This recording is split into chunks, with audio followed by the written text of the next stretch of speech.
আসসালামু আলাইকুম এভরিওয়ান, সবাই কেমন আছেন? আজকে আমি আপনাদের সাথে একটা আলু রেসিপি শেয়ার করতেছি।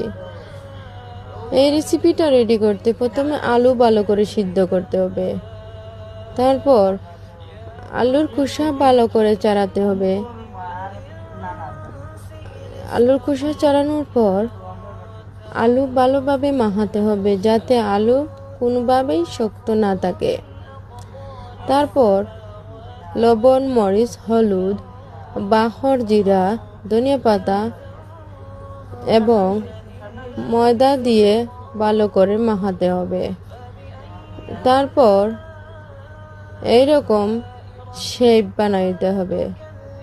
শেপটি বানানোর পর এরকম ডিজাইন করে কাটতে হবে। তারপর তেল যাতে ভালো করে গরম হয় সেদিকে লক্ষ্য রাখতে হবে। তেলে দিলে যাতে বেশি লাল না হয় সেদিকে খেয়াল রাখতে হবে। তারপর এইরকম ভাজা হয়ে গেলে আপনারা নামিয়ে নিতে হবে।